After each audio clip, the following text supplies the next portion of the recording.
수천 년 중국 역사 속에는 세월이 지나도 사람들의 마음에 영원히 남는 위대한 덕목들이 있습니다. 그 중에서도 가장 빛나는 것은 바로 충성, 즉 나라와 이상, 그리고 자신이 섬긴 주군에 대한 변치 않는 헌신이죠. 하지만 과연 충성이란 언제나 묵묵한 희생만을 의미할까요? 역사 속에서 충신이라 불린 이들은 정말로 조건 없는 충심을 지녔을까요?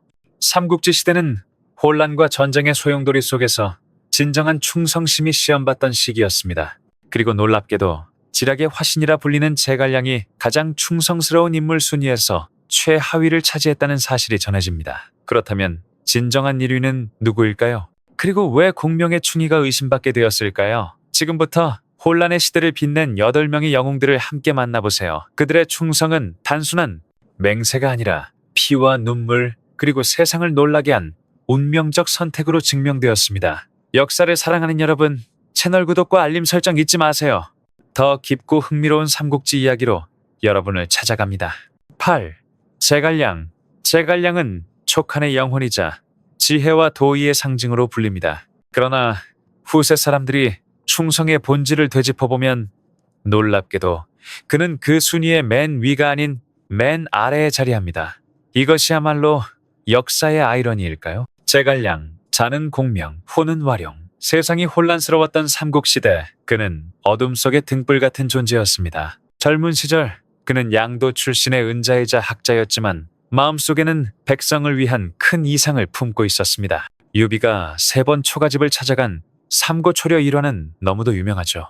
많은 이들이 유비의 성의를 칭송하지만 실은 제갈량이 움직인 이유는 감동이 아니라 유비가 제시한 권력과 이상의 가능성이었습니다. 그 진실은 제갈량의 가치를 깎아내리는 것이 아니라 충성이란 언제나 순수한 감정만으로 이루어지는 것이 아님을 알려줍니다. 정계에 발을 들인 이후 제갈량은 오직 촉한을 위해 헌신했습니다. 그는 삼국 균형의 설계자였고 손권과 유비의 연합을 추진하여 적벽대전의 승리를 이끌었습니다.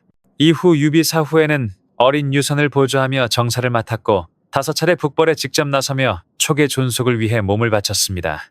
그러나 5번의 북벌은 모두 실패로 끝났고 그가 지닌 뛰어난 지략조차 하늘의 뜻을 바꾸진 못했습니다. 그렇다면 왜 제갈량은 삼국의 충신들 중 가장 낮은 순위에 올랐을까요? 그의 충성은 감정보다 이성에, 인물보다 대다기에 기반했기 때문입니다. 제갈량이 유비를 따른 것은 단순한 인간적 호감이 아니라 정의로운 길을 함께할 수 있다는 신념이었습니다. 그는 개인에게 충성한 것이 아니라 한나라의 질서를 회복하고 세상의 혼란을 바로잡고자 한 것이죠. 즉, 그의 충성은 이성적인 선택이자 신념의 결단이었습니다. 그의 삶은 검소하고 청렴했습니다. 사사로운 부귀영화를 추구하지 않았고 죽은 뒤 남은 재산이라곤 책과 몇 가지 생활도구뿐이었습니다.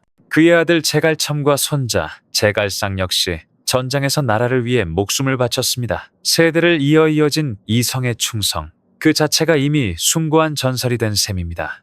민간과 문학 속 제갈량의 모습은 더더욱 신성화되었습니다. 그는 무후우로 추앙받고 삼국지연회에서는 하늘의 이치를 깨닫고 미래를 내다보는 초월적 존재로 그려집니다. 하지만 그 빛나는 전설 뒤에는 고독한 인간 제갈량이 있었습니다. 그는 평생 국가의 짐을 홀로 짊어지고 끝내 자신의 이상을 이루지 못한 채 세상을 떠났죠.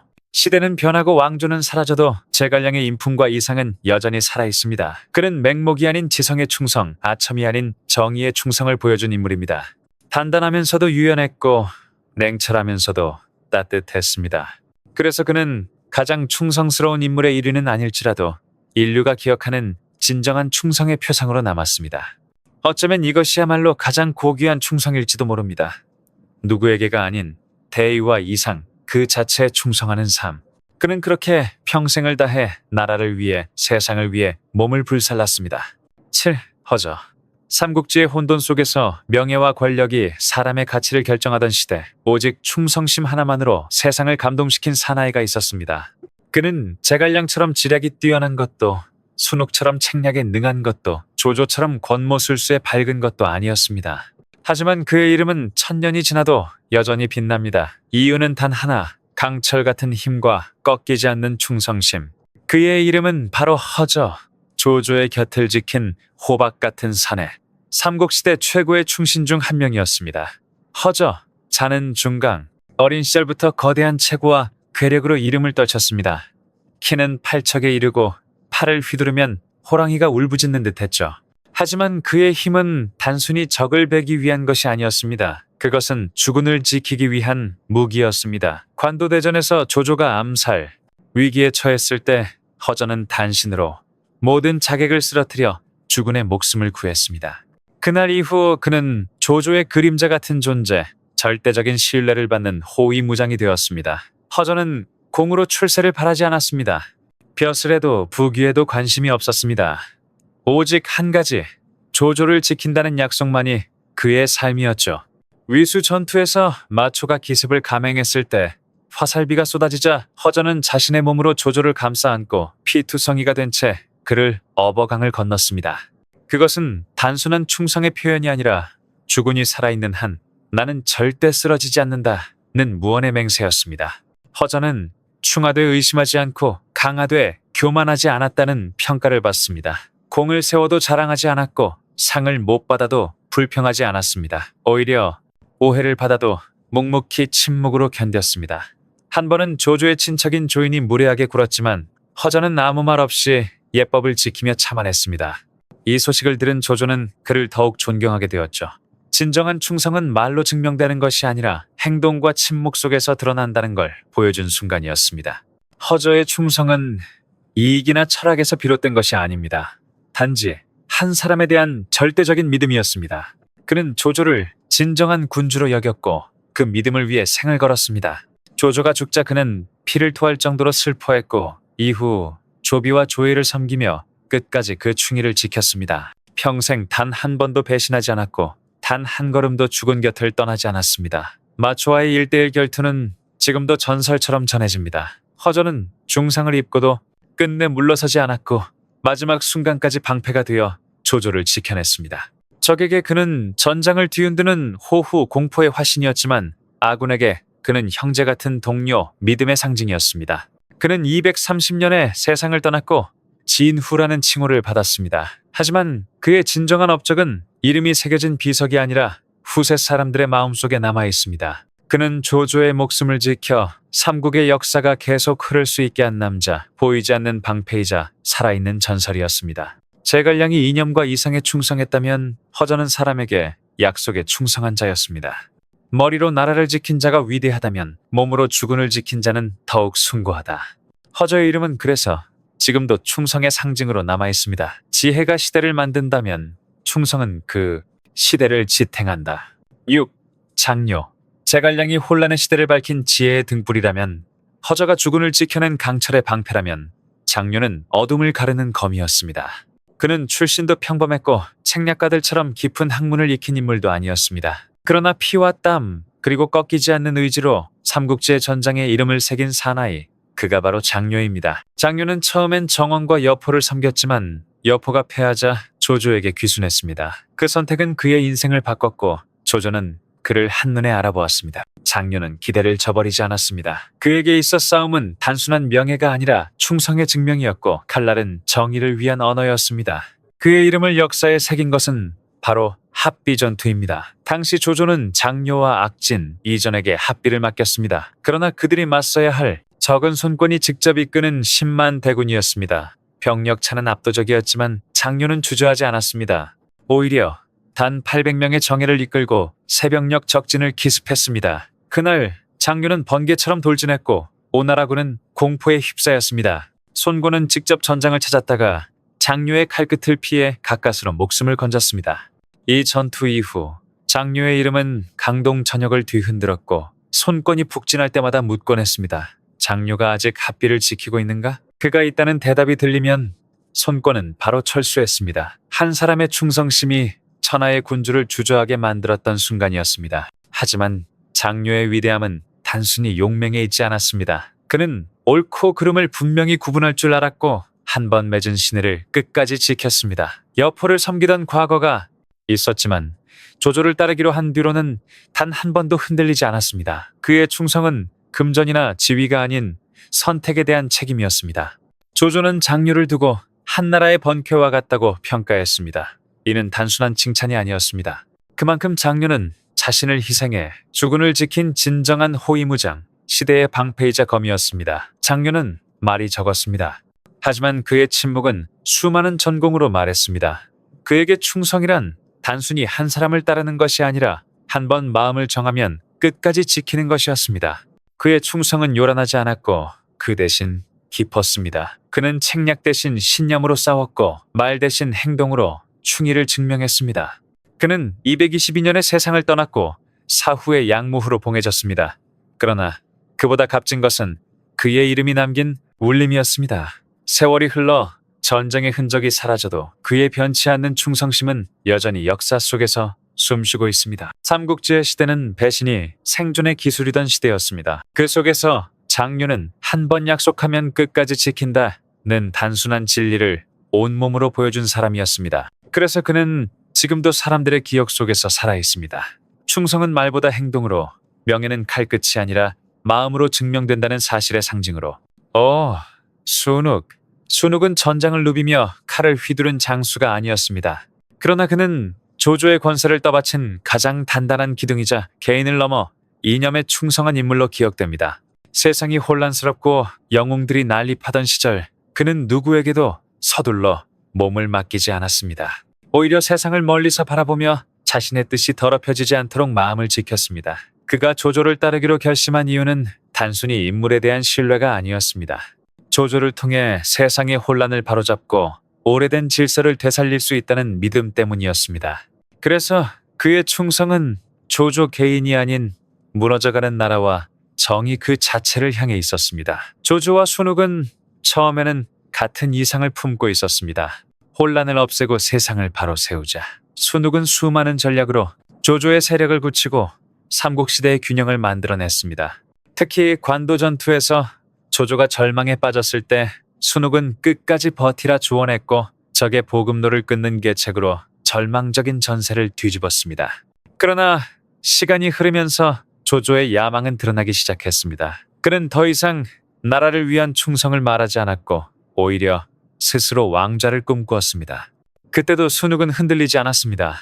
그는 여전히 세상이 바른 길로 돌아가길 바랐고 자신이 한 일들이 권력욕이 아닌 정의를 위한 것이라 믿었습니다.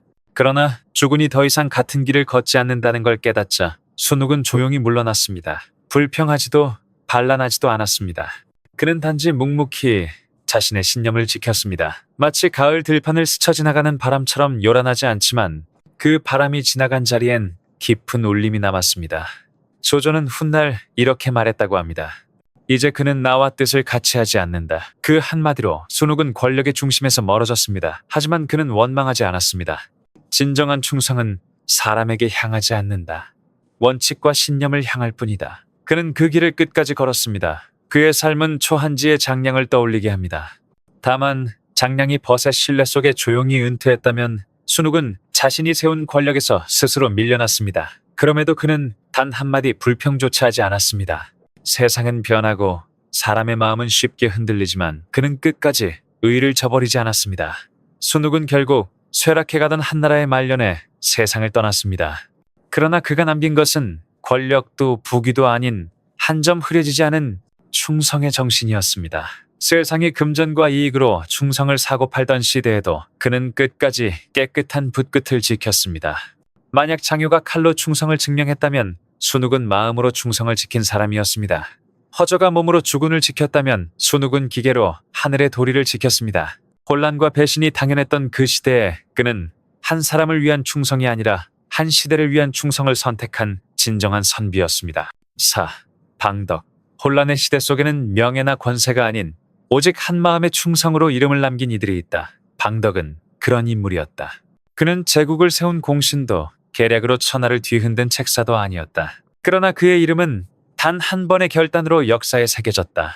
전장의 관을 메고 나가 자신을 구해준 주군에게 죽음으로 충성을 증명한 것이다. 삼국이 피로 물든 시대, 충이라는 말조차 권력의 도구가 되어버린 때 방덕의 행동은 한 줄기 맑은 종소리처럼 울려 퍼졌다. 진정한 충성은 보상이나 영광을 바라지 않고 오직 의리와 도리를 지키는 마음에서 비롯된다는 것을 세상에 보여준 것이다. 그는 원래 마등과 마초를 따르던 서량의 장수였다. 수많은 전투를 함께하며 생사를 넘나들었지만 어느 날 전황이 급변하면서 그는 조조군과의 싸움에서 중상을 입었다. 그리고 아이러니하게도 그를 구한 이는 적장이었던 조조였다. 조조는 그를 죽이지 않고 오히려 치료와 돌봄을 명했다. 그 은혜는 방덕의 인생을 송두리째 바꿔놓았다. 그는 조조를 단순한 상관이 아닌 생명의 은인으로 여겼다. 그때부터 방덕의 충성은 단순한 군신의 관계가 아니라 은혜에 대한 보답으로 승화되었다. 그는 스스로를 단련하며 다짐했다. 이 생은 조공께 바친 목숨이다. 그리고 그 결심은 전장 앞에서 실현됐다. 그는 관우와 맞서 싸우기 전 스스로 관을 준비해왔다. 병사들 앞에서 그는 담담히 말했다. 오늘 나는 돌아갈 생각이 없다. 이 관은 내가 죽어 돌아갈 자리다. 그의 말은 허세가 아니었다. 방덕은 죽음을 각오한 채 싸웠고 그 기세는 적장관우마저 감탄하게 만들었다. 결국 그는 포로가 되었지만 어떤 유혹에도 굴복하지 않았다. 관우는 그 의기에 감복해 끝까지 그의 자존심을 지켜주는 죽음을 허락했다. 조조는 방덕의 전사 소식을 듣고 크게 통곡했다. 그는 나를 위해 죽었다라며 친히 장례를 주관하고 충절의 상징으로 예우했다. 방덕의 죽음은 단순한 패장의 최후가 아니었다. 그것은 충성이라는 단어의 진짜 의미를 보여준 한편의 서사시였다. 그는 패했지만 결코 꺾이지 않았다. 그는 죽었지만 그 정신은 영원히 살아남았다. 오늘날 삼국지의 수많은 영웅들 가운데서도 방덕의 이름은 조용하지만 묵직하게 빛난다. 충성은 말로 하는 것이 아니라 마지막 순간까지 지켜내는 선택임을 그는 몸으로 증명했다. 그리고 바로 그 점에서 그는 진정한 의리의 사나이였다. 3. 고순. 칼과 계략이 천하의 운명을 가르던 시대, 수많은 영웅들이 명예와 이익을 좇아 마음을 바꾸던 그 혼란 속에서도 조용히 한 길을 걸은 이가 있었다. 눈부시게 빛나지 않아도 꺼지지 않는 불꽃처럼 자신의 신념과 충성으로 끝까지 버틴 사람. 고순이 바로 그런 인물이었다. 그는 세상에 널리 알려진 장군은 아니었지만 진정한 충이란 무엇인지를 온몸으로 보여준 사람이었다. 사람은 자신을 알아주는 이를 위해 죽는다는 말을 가장 순수한 방식으로 증명한 존재였다. 고수는 여포가 아직 정원을 따르던 시절부터 그의 곁을 지켰다. 여포가 세상을 뒤흔드는 무장이 되기까지 그는 한결같이 곁을 지켰다. 권력도 부귀도 바라지 않았다. 오직 사람으로서의 인연, 그 믿음 하나로 함께했다. 누군가를 위해 살고 그와 함께 죽을 수 있다는 것, 그것이 고순이 택한 삶이었다. 그는 단순한 장수가 아니었다. 철저한 군율과 냉정한 판단력으로 여포 휘하의 정예군을 만들어냈다. 그의 군대는 패하지 않는 군대라 불릴 만큼 강했다. 그러나 여포는 끝내 그를 완전히 신임하지 않았다. 전장을 지휘할 능력이 있음에도 그는 늘 뒤에서 병사들을 훈련시키는 역할에 머물렀다. 그럼에도 고수는 단 한마디 원망도 하지 않았다. 자신을 믿지 않는 주군을 탓하지 않았고 그늘 속에서도 묵묵히 충성을 다했다. 그는 이름이 기억되지 않아도 자신이 따르는 이 곁에 있을 수 있다면 그것으로 좋겠다. 이것이야말로 진정한 충성의 모습이었다. 시간이 흘러 여포가 조조에게 패하자 많은 장수들이 목숨을 위해 등을 돌렸다. 조조는 고순의 재능을 알아보고 그를 등용하려 했다. 지위와 부귀를 약속하며 손을 내밀었지만 고순은 단호히 거절했다. 그에게 충성은 권력이나 정치가 아닌 사람에 대한 믿음이었다. 여포가 세상에선 배신자로 불렸을지라도 고순에게 그는 끝까지 지켜야 할 주군이었다. 결국 고순은 여포와 함께 사형대에 섰다. 변명도 두려움도 없었다. 그는 담담히 죽음을 받아들이며 마지막 순간까지 자신의 선택을 후회하지 않았다. 그것은 패배가 아니라 완성된 충성의 형태였다. 고순은 후대의 이름이 크게 남지 않았다. 무덤도 동상도 없다. 그러나 삼국지의 수많은 배신과 음모 속에서 오직 한 사람에게 끝까지 충성한 그의 모습은 전설로 남았다. 그는 보여주었다. 위대함이란 만명의 병사를 이끄는 힘이 아니라 한 마음을 끝까지 지키는 용기라는 것을.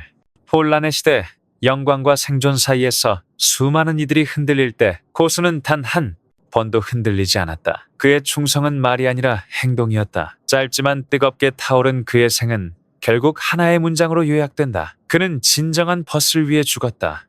이 여포, 삼국지의 혼란한 세계 속에서 어떤 이는 탁월한 재능으로 세상을 놀라게 하지만 동시에 그들의 선택과 신념은 후대의 의문을 낳는다.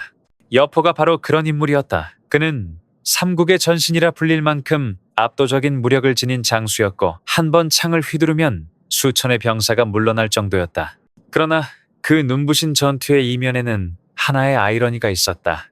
그는 누구보다도 자신에게 충실했지만 그 누구에게도 진정으로 충성하지 못한 사람이었다. 여포는 본래 북방의 전사로 태어나 남다른 기세와 재능으로 젊은 시절부터 이름을 떨쳤다. 뛰어난 무예와 용맹함, 그리고 천부적인 전투 감각은 그를 시대의 영웅으로 만들었다. 하지만 그가 강해질수록 세상은 그를 믿지 못했다. 여포는 언제나 자신의 판단을 따랐고 자신의 이익을 지키는 것을 가장 우선으로 삼았다. 이 때문에 그는 누구에게도 완전히 속하지 못했고 결국 그 스스로도 외로움 속에서 무너져갔다. 사람들은 그를 배신자라 부른다. 정원을 죽이고 동탁을 따르더니 다시 동탁을 죽였고 조조를 거부하며 유비를 배신했다. 하지만 자세히 들여다보면 여포는 남을 배신한 것이 아니라 애초에 누구에게도 마음을 맡기지 않았던 것이다.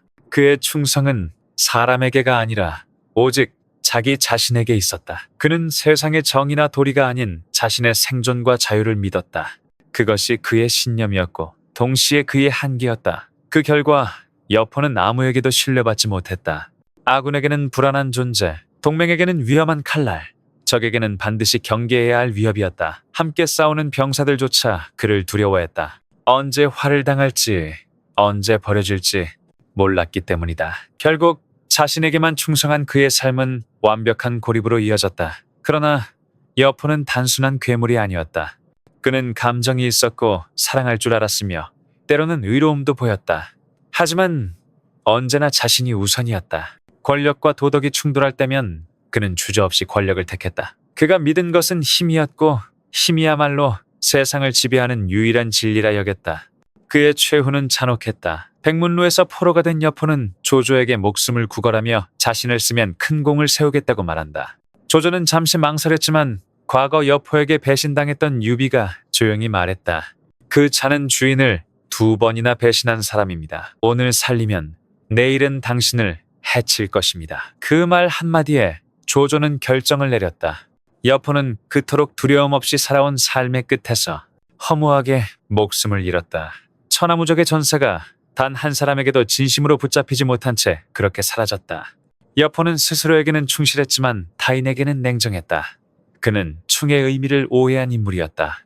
자신에게 충실한 것은 이성의 선택이지만 남에게 충실한 것은 인간의 도리다. 여포는 이성을 가졌으나 도리를 잃었다. 그래서 그는 강했지만 존경받지 못했고 찬란했지만 외로웠다. 그는 마지막까지 영웅이었다. 그러나 그 영웅의 불꽃은 너무나도 짧았다. 여포는 우리에게 한 가지 교훈을 남겼다. 스스로에게만 충실한 자는 강할 수는 있어도 끝내 외로울 수밖에 없다. 1. 유한. 삼국시대의 광대한 역사 속에는 수많은 명장과 책사, 충신들이 등장합니다. 그러나 그 가운데 이름난 전공도 눈부신 계략도 없었지만 오직 한 사람의 행동만으로 후세의 존경을 받은 인물이 있습니다. 그는 권력이나 명예가 아니라 주군을 살리기 위해 아내를 죽여 그 고기를 바쳤던 사람. 그 이름은 유한입니다. 유한은 일반인에게는 낯선 이름이지만 충성이라는 단어를 논할 때 반드시 언급되어야 할 존재입니다. 그는 한 고조의 후손으로 일정한 지위와 명성을 지닌 인물이었지만 그를 역사에 남긴 것은 단 하나, 주군을 위해 자신의 삶과 감정을 완전히 내던진 결단이었습니다. 당시 유비가 식량이 떨어져 병사들이 굶주림에 시달리던 순간 유한은 상상조차 하기 힘든 선택을 합니다. 자신의 아내를 죽여 고기를 삶아 주군에게 바친 것입니다. 유비는 진실을 알고 눈물을 흘리며 말을 잃었습니다. 그 눈물에는 충격과 함께 인간으로서의 경외심이 담겨 있었습니다. 오늘날의 시선으로 보면 그의 행동은 잔혹하고 이해하기 어렵습니다. 그러나 혼란의 시대에 충성은 때로 인간의 도리를 넘어선 결의로 표현되었습니다. 유한에게 충성이란 말로 꾸미는 이상이 아니라 주군을 위해 모든 것을 버리는 것이었습니다. 그것이 자신의 목숨이든 사랑하는 사람이든 말입니다. 그의 선택은 단순히 생존을 위한 희생이 아니었습니다. 그것은 무너지는 사기를 다시 세우기 위한 불꽃이었습니다. 나조차 사랑하는 일을 버렸는데 너희는 어찌 주군을 위해 목숨을 걸지 못하겠는가? 이 메시지는 말보다 강렬했습니다. 그 한 그릇의 국은 병사들의 굶주림을 달래기보다 그들의 마음속에 불을 붙였습니다. 유한은 자신의 행위가 비난받을 것을 알고 있었습니다. 그러나 그는 후세의 평가보다 지금 지켜야 할 도리를 택했습니다. 그는 자신을 위한 명예를 원치 않았고 오직 주군과 대의를 위해 살았습니다. 그리고 그 삶이 바로 무명의 충신이라는 칭호로 이어졌습니다. 그의 충성은 냉철한 이성의 충성도, 영웅적 전공의 충성도 아니었습니다. 그것은 인간으로서 감당하기 힘든 고통을 스스로 짊어진 가장 고독하고 순수한 형태의 충성이었습니다. 유아는 신하처럼 찬양받지 않았습니다. 그러나 진정한 충성이 무엇인지를 묻는다면 역사는 조용히 그의 이름을 꺼냅니다. 그는 아내를 잃었지만 대의를 지켰다. 그래서 유아는 삼국의 모든 충신 가운데서도 가장 위대한 자로 남습니다. 그의 충성은 인간의 한계를 넘어선 결심이었고 바로 그 이유로 그는 영원히 충의의 첫 번째 이름으로 기억됩니다.